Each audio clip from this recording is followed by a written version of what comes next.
Good morning, everyone. Welcome, welcome. I hope you had a great weekend. Today, I wanted to show you guys how to make these shard collages. I'm going to go a little organic today and show you how to make shards. This is another one I did. I think this one's pretty. There we go. I'm going to show you how to make shards on a hollow steel tube, piece of steel tubing. We're going to actually blow a shard globe, and then I'm going to show you how to shatter that globe safely, and then I'm going to show you how to apply the shards to your beads. So today we're going a little organic. I think it'll be fun. It'll be a little different than our googly-eyed characters. But yeah, these beads come out great. I love them. So here we go. So let's talk a little bit about this piece of steel tubing. This is 304L steel tubing. It's a 1/4 inch of diameter, and I think it has like a millimeter wall to it. I don't know if that's the way they measure the wall thickness, but it's about a millimeter, which is kind of thick.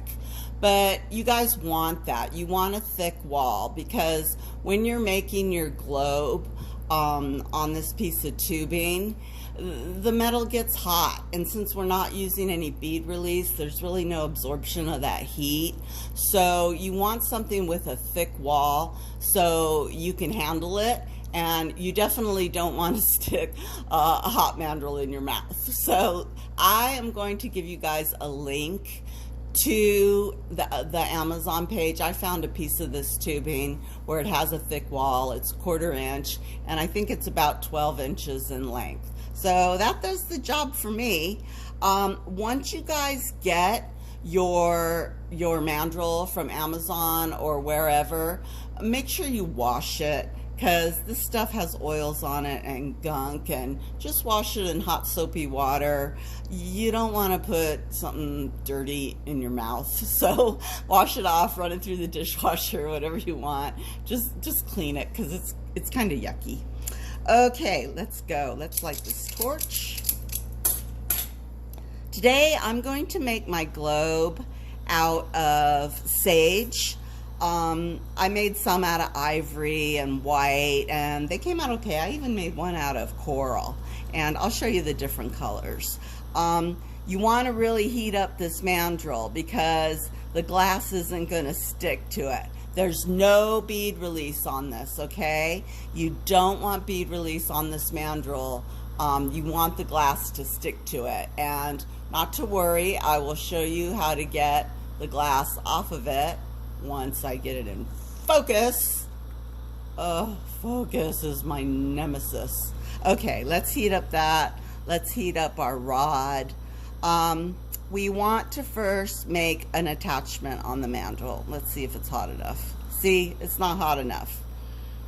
It's like takes the mandrel, it takes longer to heat up the mandrel than it does to heat up the glass. There we go. Now it's hot. And I'm just going to put a wrap, like one wrap width, maybe two, on this mandrel. The thing you want to remember when you're laying down your glass to make your globe is you don't want any spaces or any holes in the glass. You want to make sure that everything is attached to itself, to the glass. Because if you have a hole and then you go to try and blow, you're going to have what's called a leak, and then you won't get a globe. So you want to make sure that you have a good seal, starting with the mandrel part here. Okay, that's a good seal. Now, to start our globe, you can see how the glass is around the circumference of that mandrel. I'm going to go ahead and put glass on top of glass right here, just like that. See how it goes around the outer edge? You're kind of making like a coil, like we did in school with the pottery. And again, I'm going to make sure that that coil is attached to the other glass. It's nice and thick. Maybe put a couple wraps on it. And then let's make another coil right around the top of the last one we did. And eventually that the glass will start to close the hole up. It'll start to cover the hole. See if you can see that. See, the hole's getting smaller. And I can already feel my mandrel getting hot, so I'm going to move my hand down. And let's do another wrap. And then let's go ahead and cover that very last hole. Okay? So let's put a cap on it, just like so. And now I just want to load up some more glass, because I think that if you have a decent amount of glass, you get a nice globe. Now, one of the issues I've had, and maybe someone in the comments can say something, my globes, the wall thickness, it's not even. Like, I was trying to blow a Christmas tree ornament, and you know, Christmas tree ornaments, all the wall is all even, and on this they're not. So I think that's okay though, because when we shatter it, I end up with shards. Some of them have thick walls, some of the shards are really thin, but then I looked at it, was like, well, you know what, that's kind of a nice variation. If you have some that are thick, some that are thin, some that are really, really striated and marbly and wispy, and others maybe just a single striation. So yeah, again, it was one of those things where you have this preconceived idea of what you want, and when it doesn't turn out that way, you kind of got to just open your mind up and think, okay, that's not really a mistake. It's just what happened, and it's okay. All right, I think that's a good glob of glass to start with. You don't want so much that you can't blow it out. Okay, let's start putting on our colors. Now, a lot of people use reaction glass like Tag and Reichenbach and double helix, and other people use like silver leaf or silver stringer. I don't use any of that stuff, so I don't really feel comfortable talking about it. I'm just gonna go with straight old 104 glass. And for this one, I decided to go with kind of the nature colors. And I found this is a dark green or sage green transparent. So I'm gonna just go ahead and lay it down. I'm doing a zigzag because I don't know why, I just thought it might work. But basically what we're trying to do is get that glass melty enough where you start to almost color mix. And you can see I am just making a mess. Doodling on the top of that melted glass is kind of fun, actually. Okay, and it's getting short, and I've got long fingernails, so into the container it goes. This one is a light transparent green. What I have found is the transparent colors, when they're mixed and doodled around like this, will give you a very wispy, soft, kind of, I don't know what else to say, wispy color. The opaques tend to be very marbly, and you can see a lot of striations and lines in the opaques. So I use them both, you know, because I want both in my glass, in my globe. All right, so there's the light green. Oh, I pulled this olive green that I thought might be pretty. So I'm going to put some olive green down there, and I am just kind of, again, I'm making a mess is what I'm doing. Now, you might think that, oh my God, she's covering up all the sage base, but when you blow it out, that sage kind of pops out and comes through. So there we go. There's some olive. And I'm going to put some black in it. Now, this is the regular black and not the intense black. And I think we all know that the regular black, when you melt it, it gives you like this very, very soft purplish color. And this is one of those cases where I actually want that. I don't want a really hard black. All right, I think that's good. Let's give this a shot. Now, to blow your globe, what you're gonna do is start with a very soupy ball, and I'm actually gonna turn up my torch. so I can get a very soupy ball. And I want it to actually start drooping, and some of that color will start to come together, and maybe you'll get a new color out of it, who knows. And then once it's droopy, just like a regular mandrel, you want to keep rotating it so that it doesn't drip off the rod and onto your desk. So that's looking pretty good. Now when I go to blow this, it's going to be off camera, but what I'm going to do is give little puffs. Okay, I'm going to let this glob kind of settle down a little bit. You don't want it all the way of a skin, but you don't want it super drippy. And I'm going to give little puffs while I'm rotating the rod, and slowly we will start to get a globe. So let's hope this works. Okay, I'm gonna let it set up a bit.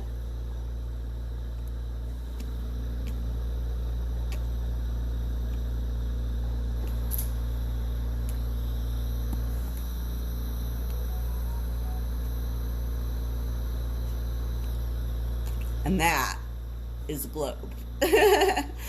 Oh, yay. Okay, so you can see, oops, you can see the striations that I got. You can see part of it is a thin wall. I was talking about that thin wall, but yeah, I think the sage came out good. All right, you guys, I didn't blow it up and I didn't blow it out. So let's move on to shattering this puppy. Wow, this is a different perspective. Okay, we have all in our lifetimes have dropped a light bulb, and it's the worst feeling in the world when you drop a light bulb before it hits the floor. No! And then no matter how much you sweep it up or how much you vacuum, there's always a sliver left, and I always step on it. So I didn't want glass slivers when I shattered my globe. So what I did is I made this little container from my husband's favorite salsa, and my hubby went ahead and drilled a hole in it that is the same size as the mandrel. So in order to contain all those shards, when I shatter them, I go ahead and I place the globe in the jar, and then I put the lid over the top like so and screw it down.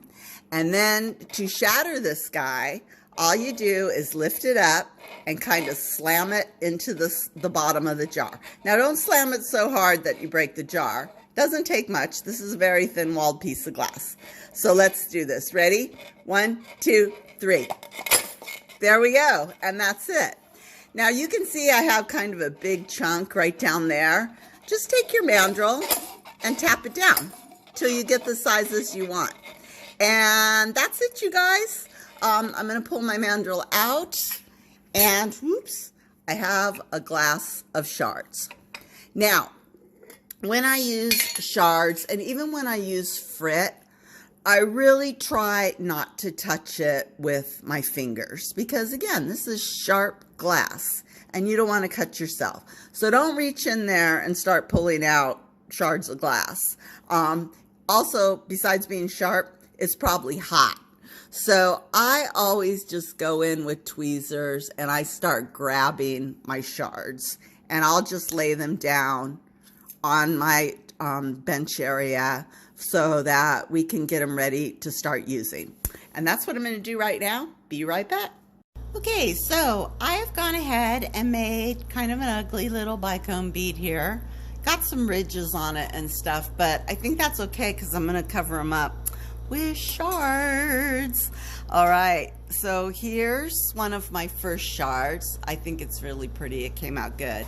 I'm liking that sage and the greens. Now the shards, they're thin, so you do still, however, want to heat them up. And what I do is I get those little edges kind of glowy, and I get my bead nice and hot, and then you just lay them down, glowy side first, and press them in. Okay, and I will use my tweezers to press them in on the sides. Sometimes, you know, I get out the famous press, press that down. Oh wow, this is gonna look pretty. I was a little worried that going with an olive bead and then the olive shard, maybe there wouldn't be enough contrast, but I really think there is. And now it's just a matter of, you know, picking stuff out. Where do you want to go next? I think I'll go do something on the top here, maybe overlap them a bit, like that. Press it down. You can come around the sides too, you guys. There we go. Just like that. If it's got, like, you can see, oh, I don't know, maybe you can't see. It's got a little space right there in the center. So I want to make sure I press that down too. These shards, they're in kind of an oval shape, like an eggshell. And so when you put them on a flat bead, you want to make sure those center parts right there where the oval is, you want to make sure that those lay down. And again, I use my tweezers, I use my press to come in, press it down, get those edges. All right, let's look at the back. I have this giant piece that I think is so pretty. Oh my God, so much detail. Let's go ahead and lay that on the whole back. See what we can do. I'm gonna heat it up. I'm gonna lay it down, and then I'm just gonna start to gently, oh crap! See? Oh, okay, that didn't work out so good. So let's try again. Shards everywhere. I'm glad I'm wearing safety glasses. I'm glad I have heavy blue jeans on. And obviously I didn't heat up that piece enough. So there you go, guys. I'm not gonna call that a happy accident. That scared me. Let's try another piece right here. Oh, that was nuts. And now I'm all freaked out and I can't get my shard down. But I want you guys to see this because this is real life and this is what happens, and we have to be prepared for it. And I'm glad I only said crap and not a really bad word. Okay, there we go.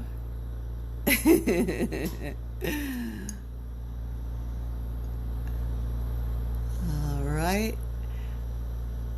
Yeah, you want to heat those shards up a little bit more than I did that big piece. And I guess big pieces need to be heated up more than small pieces, right?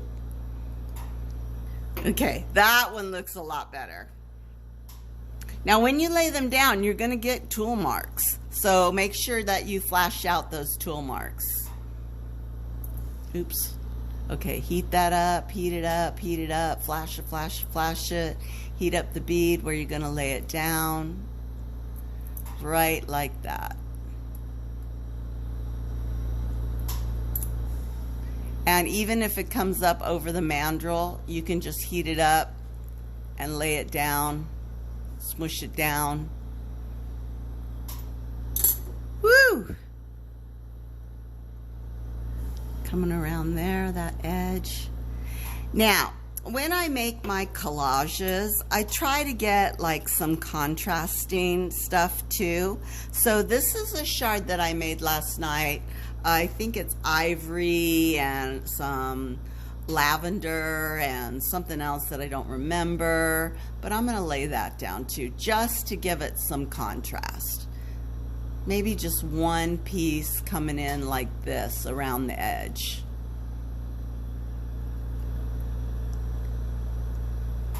Okay. Ooh, that's pretty. Like a little wrap. Oh, I like it. All right, and then I got another one, this long skinny one that I think I'm gonna put right there to come around the edge. So let's heat her up. Flashy, flashy, flashy. So it doesn't shatter in your face. Okay, there we go, just like that. Ooh, nice. Nice, nice, nice.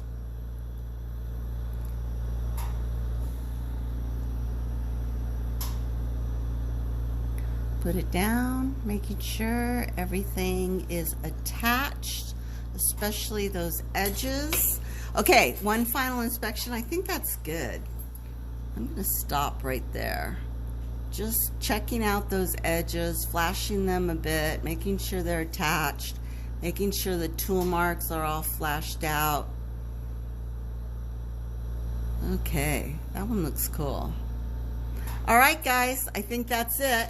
I am going to go ahead and stick this in the kiln, and I will post what it looks like when it comes out and it's clean and it's pretty. And yeah, thanks for hanging out with me. Sorry about the bad word, and I'll see you next time. Bye.